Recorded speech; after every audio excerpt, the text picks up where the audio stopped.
বাংলাদেশ জামাত ইসলামী ঢাকা মহানগরী উত্তরের সম্মানিত আমির জননেতা জনাব সেলিম উদ্দিন, নায়েবে আমির সহ অন্যান্য নেতৃবৃন্দ, শ্রমিক কল্যাণ ফেডারেশনের সম্মানিত নেতৃবৃন্দ, শ্রমিক বন্ধুগণ, সাংবাদিক ভাইয়েরা, আল্লাহ তাবারক ওয়া তাআলার শুকরিয়া আদায় করছি যে আল্লাহ তাআলা একটি বর্ষণমুখর পরিবেশেও আজকে আমাদেরকে এখানে দুটি কথা বলার জন্য দাঁড়াবার তৌফিক দান করেছেন। আলহামদুলিল্লাহ। আপনারা সবাই কেমন আছেন? মেঘে ভিজেও ভালো আছেন? চেয়ার মাথায় নিয়েও ভালো আছেন? আল্লাহু আকবার। আমরা সবাই জানি বিগত জুলাই বিপ্লবের আগে বাংলাদেশ ফ্যাসিবাদের কবলে ছিল। তাদের হাতে কেউ নিরাপদ ছিল না।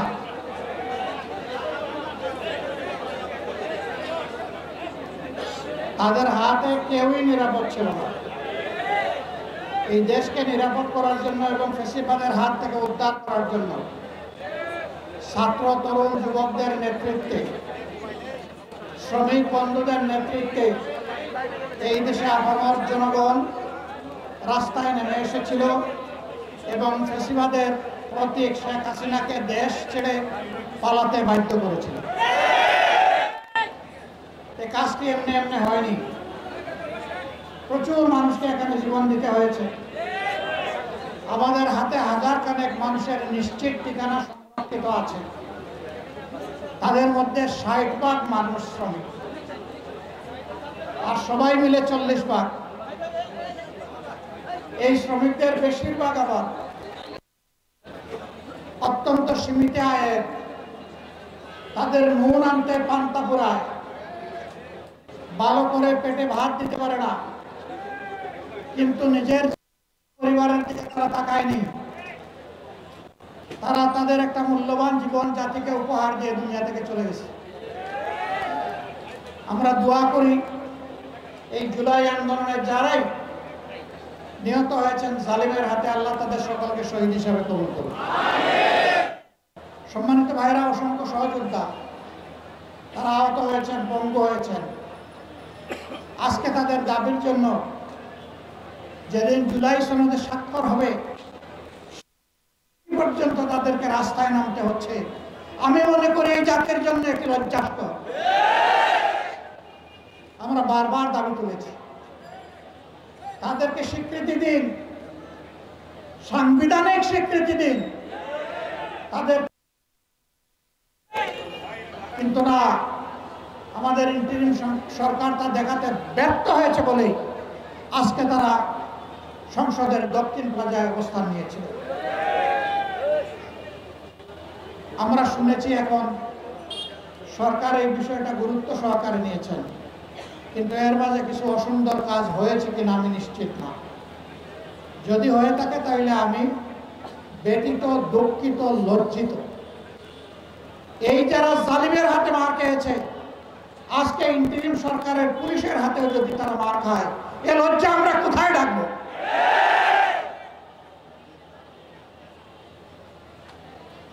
আমরা সরকারকে বলবো, দয়া করে নিজেদের দায়িত্বের প্রতি আপনারা সুবিচার করুন। আমরা আর তাদেরকে রাস্তায় দেখতে চাই না। আরো অনেকে দাবি দেওয়া নিয়ে নেমেছেন। অনেকের দাবি দেওয়ার জুলাই যোদ্ধাদের দাবি দেওয়া এক না। এটাকে ভিন্ন মর্যাদার চোখে অবশ্যই দেখতে হবে। বন্ধুগণ, আসলে যে সমাজের সর্বাঙ্গে ব্যথা, আপনি মলম লাগাবেন কোথায়? দুর্নীতিতে এই সমাজ পুরোপুরি ছেয়ে আছে। আগেও ফ্যাসিজমের সময় দুর্নীতি হয়েছে, এখন আরো বিপুল শক্তিতে এখন দুর্নীতি হচ্ছে। কোথাও মানুষের কোনো শান্তি নেই, নিরাপত্তা নেই, ইজ্জত নেই।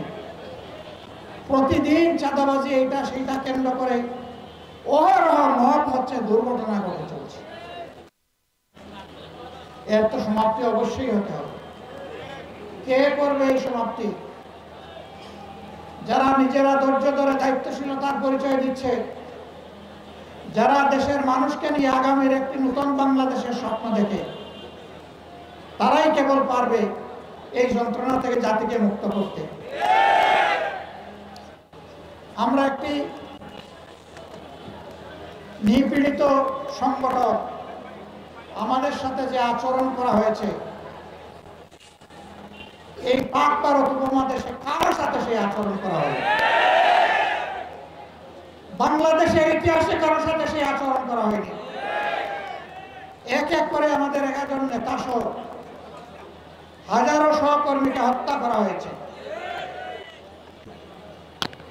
এর পাশাপাশি হাজার হাজার সহকর্মীকে পঙ্গু করা হয়েছে, বাড়ি ছাড়া করা হয়েছে, বাড়িঘর বুলডোজার দিয়ে ভেঙে দেওয়া হয়েছে, সবগুলো অফিস বন্ধ করে রাখা হয়েছে, আমাদের প্রতীক কেড়ে নেওয়া হয়েছে, আমাদের সংগঠনকে দিশেহারা সরকার শেষ পর্যন্ত নিষিদ্ধ ঘোষণা করেছে। বলেন, এটা আর কারো প্রতি করেছে? কোন কালে করেছে? কারো প্রতি এটা হয়নি। কিন্তু যখন 5 আগস্ট বিপ্লব হয়ে গেল, আমরা সিদ্ধান্ত নিলাম এই মজদুর সংগঠনকে এই সবার এগিয়ে আসতে হবে, এই সমাজের পক্ষে মানুষের কল্যাণের জন্য, শান্তি শৃঙ্খলা ফিরিয়ে আনার জন্য। আমরা ঘোষণা দিলাম আমরা ব্যক্তিগত পর্যায়ে কারো উপর থেকে কোনো ধরনের প্রতিশোধ নেব না। তবে ক্ষতিগ্রস্ত পরিবার এবং ব্যক্তি, তাদের ন্যায় বিচার পাওয়ার অধিকার আছে। তারা যদি আদালতের আশ্রয় নেয়, আমরা তাদেরকে সর্বাত্মক সহযোগিতা করি। আফসোস, আমাদের মিডিয়ার সকলে নয়, 2-1 জন মগজ বিগড়ে গেল, তারা আমার কথাটাকে উল্টায় ফেললেন। তারা বললেন যে জামাতের আমির আওয়ামী লীগকে ক্ষমা করে দিয়েছে। আওয়ামী লীগ শব্দটাও আমি মুখে আনি। আমি তখন ওই মিডিয়াকে জিজ্ঞেস করলাম যে আপনার কানে কি তালা ছিল? আপনি স্টিলের চশমা পরেছিলেন? আপনার কথা আমার উপর চাপাই দিলেন। আপনি তো এই নিউজটা করেছেন পারভার্টেড নিউজ, ন্যায়ভ্রষ্ট নিউজ। আপনি সাদাকে সাদা বলেন নাই, কালোকে কালো বলেন নাই, আপনি সাদাকে কালো বানিয়েছেন। সম্মানিত ভাইরা, আমাদের অবস্থান ওখানেই আছে, আমরা কোথায় নেই। আমাদের সহকর্মীদেরকে সতর্ক দৃষ্টি রাখুন, কেউ যাতে সমাজকে অস্থির করতে না পারে। আমরা বলেছিলাম চলে যান, ইসলাম, হিন্দু ধর্ম, বৌদ্ধ ধর্ম, খ্রিস্ট ধর্ম সকলের উপাসনালয়, মসজিদ সহ সবগুলোকে ভাড়া বসা। আমাদের সহকর্মীরা একটানা 15 দিন মেঘে ভিজে রোদে শুকিয়ে সেই দায়িত্ব 24 ঘন্টা পালন করেছে। 15 দিন পরে সবার সাথে আলাপ আলোচনার প্রেক্ষিতে আমরা আমাদের কর্মীদেরকে ঘরে ফিরিয়ে দিয়েছি। আমরা আমাদের সহকর্মীদেরকে বলেছিলাম সাবধান, আমরা জানি 15 বছর অনেক ক্ষতিগ্রস্ত হয়েছে, আর্থিকভাবে, দৈহিকভাবে, মান ইজ্জতের দিক থেকে, কিন্তু অবৈধ হাত কারো দিকে বাড়ানো যাবে না, কোনো চাঁদাবাজি চলবে না, আমরা দেখতে চাই না। আমরা অফিসে যারা দায় দায়িত্ব পালন করছেন, তারা এই নতুন বাংলাদেশে ঘুষ খাবেন, এটা আমরা দেখতে চাই না। হ্যাঁ, আমরা চেষ্টা করেছি আমাদের সহকর্মীদেরকে নিয়ন্ত্রণ করতে। এর মাঝে কেউ ব্যতিক্রম করলে ছাড় দেই নাই। 2-1টা ব্যতিক্রম হয়েছে, ব্যবস্থা নেওয়া হয়েছে। কিন্তু আলহামদুলিল্লাহ বাংলাদেশের আপামর জনতার সাক্ষী, আজ বাংলাদেশ জামাতে ইসলামী চাঁদাবাজ দল হিসাবে পরিচিতি লাভ করে না, বরঞ্চ নিরীহ জনগণের পাশে, ব্যবসায়ীদের পাশে দাঁড়াতে গিয়ে, ফুটপাতের আমার ক্ষুদ্র হকার ব্যবসায়ী ভাইদের পাশে দাঁড়াতে গিয়ে বহু জায়গায় আমাদের মানুষ সন্ত্রাসীদের হাতে, চাঁদাবাজদের হাতে আহত হয়েছে। এটি নিয়ন্ত্রণ করার দায়িত্ব সরকারের। আমরা তো সরকারের কেউ না, আমরা সরকারকে দাবি জানিয়েছি কিন্তু এই সরকার কিছুই করতে পারে না। আমরা কথা দিয়েছি দেশবাসী, আপনাদের ভালোবাসা এবং সমর্থনে আল্লাহ রাব্বুল আলামিন যদি আমাদেরকে এই দেশবাসীর খেদমতের দায়িত্ব দেন, সরকার গঠনের সুযোগ দেন, আমরা নিজেরা চাঁদা তুলব না, নিরীহ জনগণের কাছ থেকে জুলুম করে এবং কাউকে চাঁদাবাজি করতে দেব না। অফিস আদালতে ঘুষের বাণিজ্য আর চলবে না, অবৈধ দখলদারি বরদাস্ত করা হবে না, দুর্নীতির মূল জড় কেটে দেওয়া হবে ইনশাআল্লাহ। আমরা একটা দুর্নীতিমুক্ত বাংলাদেশ দেখতে চাই। জাতি, ধর্ম, দল, মত নির্বিশেষে 18 কোটি মানুষের প্রত্যেকটা নারী পুরুষ রাষ্ট্রীয় সংবিধান স্বীকৃত তার সকল অধিকার সমানভাবে ভোগ করবে ইনশাআল্লাহ। আমরা সকলের জন্য ন্যায় বিচার কায়েম করব। বিচারে কারো সামান্য তারতম্য করা হবে না। আমাদের শ্রমিক ভাই বোনদেরকে নিজেদের ন্যায্য দাবি আদায়ে রাস্তায় নেমে আর জীবন তারা ঘরে বসে তাদের অধিকার পাবেন।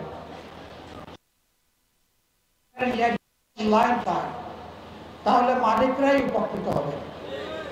তখন তারা সন্তুষ্টির সাথে তারা তখন কলকারখানার গতি বাড়িয়ে দেবে, এতে মালিকরাই উপকৃত হবে, বাঁচবেন না। শ্রমিক মরলে আপনার বা কারখানার মৃত্যু হতে। আমরা এখানে শ্রমিক মালিক সংঘাত চাই না। আমরা চাই শ্রমিক মালিক পরস্পরের সহযোগী, পরস্পরের ভাই। আমরা এই সহমর্মিতা সহযোগিতার ভাবটাই আমরা এখানে স্থির করতে চাই। কিন্তু আফসোস, যুগের পর যুগ বিভিন্ন শ্রমিক সংগঠন আমাদের শ্রমিক ভাইদের অধিকারকে বিক্রি করে নিজেরা লাভবান হয়েছে। শ্রমিকদের ন্যায্য কোনো দাবি তারা আদায় করে নাই। শ্রমিকরা পথে পথে কষ্ট করেছে, জীবন দিয়েছে, পঙ্গু হয়েছে, চাকরি হারা হয়েছে, লাভবান হয়েছেন নেতারা। বাংলাদেশ জামাত ইসলামী এই বৈষম্যের বিরুদ্ধে। সম্মানিত ভাইরা, এই কাফরুল মিরপুরে একসময় কিসের রাজত্ব ছিল তার সাক্ষী আপনারা। আল্লাহ তাআলার কাছে সাহায্য চাই, আবার যেন সেই দুঃশাসন এখানে ফিরে না আসে, কারো হাত ধরেই যেন এখানে ফিরে না আসে। এই এলাকার মানুষ শান্তি এবং সম্মানের সাথে যেন বসবাস করতে হবে। ব্যবসায়ীরা তাদের জায়গায় ব্যবসা করবেন, চাকরিজীবীরা চাকরি করবেন, ছাত্রছাত্রীরা তাদের লেখাপড়ার কাজ চালিয়ে যাবেন, মা বোনেরা পেশাগত এবং সাংসারিক দায়িত্ব পালন করবেন। যার যার জায়গায় সম্মান এবং নিরাপত্তার সাথে তারা এই দায়িত্ব পালন করবে। আমরা সেই রকমই একটা কাফরুল এবং সেই রকম একটা মিরপুর গড়ে তুলতে চাই প্রাথমিকভাবে, এবং আমরা সারা বাংলাদেশের চিত্রই একাকার চাই, একই ধরনের চাই। আমরা কোথাও উন্নয়নের ক্ষেত্রে কোনো বৈষম্য চাই। এই কাফরুল এবং মিরপুরে কোনো খেলার মাঠ নাই, পার্ক নাই, সাঁতার শেখার জন্য সুইমিং পুল নাই, রাস্তাঘাটগুলো পর্যাপ্ত নয়, অপর্যাপ্ত। যা আছে কিছু কিছু জায়গায়, বেশ কিছু জায়গায় ভাঙ্গা ছোড়া, ড্রেনগুলা খোলা, ময়লা, দুর্গন্ধযুক্ত।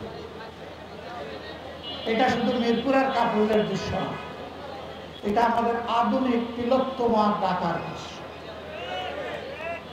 আপনি ঘর থেকে বের হয়েছেন, হয় আপনার নাক দুর্গন্ধ প্রুফ হয়ে গেছে, অথবা নাক চেপে আপনাকে রাস্তা অতিক্রম করতে হবে। এর পাশাপাশি ছিনতাইকারী, চোর, ডাকাতদের, বাটপারদের হাতে আপনাকে পড়তে হবে। আমরা এই সকল যন্ত্রণা থেকে সমাজকে মুক্তির জন্য লড়াই করতে চাই ইনশাআল্লাহ। আমরা সমাজের অপকর্মে লিপ্ত, দুর্নীতিতে লিপ্ত, চাঁদাবাজিতে লিপ্ত তাদেরকে একটা সিম্পল মেসেজ দিতে চাই। এই সব অপকর্মের বিরুদ্ধে লড়াই আমরা শুরু করেছি, এগুলা খতম না করে আমরা বিশ্রাম নেব না, আমরা থামবো না ইনশাআল্লাহ। মাঝপথে থামার কোনো প্রশ্নই আসে না। সব কিছুকে গ্রাউন্ড লেভেলে নামিয়ে না আনা পর্যন্ত আমাদের লড়াই অব্যাহত থাকবে। সেই লড়াইয়ের কি গর্বিত অংশীদার আপনারা হবেন? রাজি আছেন? বলবেন যে আমাদেরকে দিয়ে আবার ঘরে বসে থাকবেন কিনা? না না, আপনাদের সাথে পিছনে নয় সামনে থাকবো ইনশাআল্লাহ। আমরা জিতবো না হারবো এটা আল্লাহ তাআলার ফয়সালা, কিন্তু মানুষের জন্য, মানুষের মুক্তির জন্য আমাদের লড়াই আল্লাহর উপর ভরসা করে আমরা চালিয়ে দেবো। আসুন একটা নিষ্কলুষ শান্তি সৌম্যের মিরপুর কাপড় অহিংস একটা কাজ এবং মিরপুর গড়ার জন্য নতুন করে আবার আমরা শপথ নিই। দাড়িপাল্লা ইনসাফের প্রতি মহান আল্লাহর কাছে তৌফিক চাই। আল্লাহ তাআলার দেওয়া এই ন্যায়নিষ্ঠ প্রতীকের সাথে আমরা যেন কোনো ধরনের বিশ্বাসঘাতকতা না, আমরা যেন আল্লাহর দেওয়া এই প্রতীকের মর্যাদা রক্ষা করতে পারি। এই প্রতীকের কথা কালামে হাকিমে উল্লেখ করা হয়েছে, ইন্নাল্লাহা ইয়া'মুরুকুম বিল আদলি ওয়াল ইহসান। আল্লাহ তাআলা তোমাদেরকে নিশ্চিতভাবে নির্দেশ দিচ্ছেন তোমরা সমাজে ন্যায় বিচার সুবিচার কায়েম করো। এই মিজান, এই পাল্লার মাধ্যমে টেস্ট, তোমরা পাল্লায় সঠিক ওজন করো। এই ওজনের মানে শুধু মাল ওজন করো, মালের ওজন এবং মানুষের অধিকারের ওজন, সব কিছু এই পাল্লায় হবে ইনশাআল্লাহ। আপনারা দোয়া করবেন। কষ্ট করে এসেছেন, বৃষ্টির মধ্যে এসে দেখি এখানে বলা হচ্ছে দাড়িপাল্লার প্রতীকের স্লোগান, কিন্তু সবার মাথায় দেখি একটা করে চেয়ার, কারণ উপর থেকে বৃষ্টি পড়ছে। এখন আল্লাহ তাআলা রহম করেছেন, চেয়ার এখন আমাদের কোমরের নিচে চলে গেছে, এখন আর মাথার উপরে নেই। আল্লাহ রাব্বুল আলামিন আমাদের সবাইকে দেশের জন্য, মানুষের জন্য, আল্লাহর জন্য, আল্লাহর দ্বীনের জন্য, মানবতার জন্য, দেশের জন্য, বিদেশের জন্য, মানবতার যেখানে ঢুকে ঢুকে মরছে সবার জন্য আমরা কাজ করতে পারি। সোনার বাংলাদেশ, নতুন বাংলাদেশ, স্বপ্নের শহীদদের বাংলাদেশ, জুলাই যোদ্ধাদের বাংলাদেশ, 18 কোটি মানুষের প্রাণের বাংলাদেশ গড়ার জন্য আল্লাহ তাআলা বাংলাদেশ জামাত ইসলামকে কবুল করুন। আমরা একা ক্ষমতার সাহায্য নিতে চাচ্ছি না, ক্ষমতার কোনো সাহায্য নিতে চাচ্ছি না।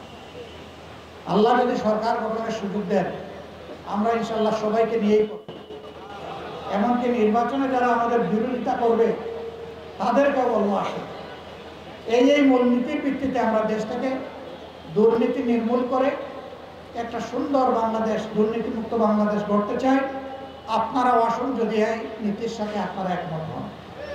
যারাই একমত হবেন তাদের ধর্ম কি, দল কি আমরা দেখব না, তাদেরকে সম্মানের সাথে বুকে ধারণ করে একসাথে সরকার গঠন করা হবে এবং সম্মিলিত সরকার পরিচালনা করা হবে ইনশাআল্লাহ।